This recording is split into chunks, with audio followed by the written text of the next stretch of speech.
By now, we're used to the every other year thing from Jacoby Ellsbury. In the past 5 seasons, in alternating years, he's either been a fantasy stud or a bust, with odd years being stupendous and even years being, well, busts, with him not really even being able to get on the field. 2014, by the way, is an even year for those of you who are superstitious.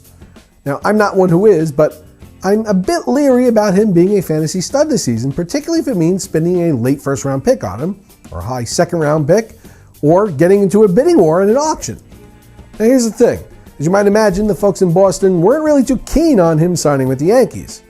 This past week, a bunch of frustrated MIT students contacted me claiming that last season there was just one ball that Ellsbury hit in Fenway Park that didn't go out that would have been a home run at the short porch in Yankee Stadium. Now, I don't know whether it's actually fact or not, but not having the time or the ability to figure that out myself, I'm just going to defer to these kids who are going to be sending us to Mars at some point. And the point being, the notion that Ellsbury is now going to jack 25 or 30 home runs because he's going to be playing half his games at Yankee Stadium, that's just false logic.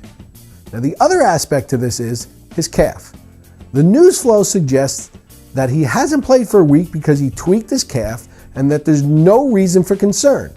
But the Yankees were concerned about it enough to send him for an MRI and not play him for a week, so I'm concerned.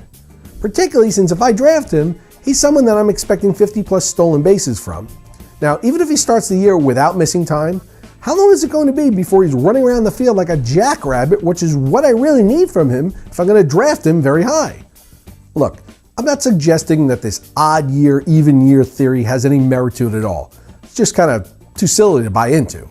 But the fact that I don't expect a ton of home runs from him no matter where he plays, and the fact that he's starting with a leg injury before the season even begins, raises a red flag with regard to his draft position or his auction price.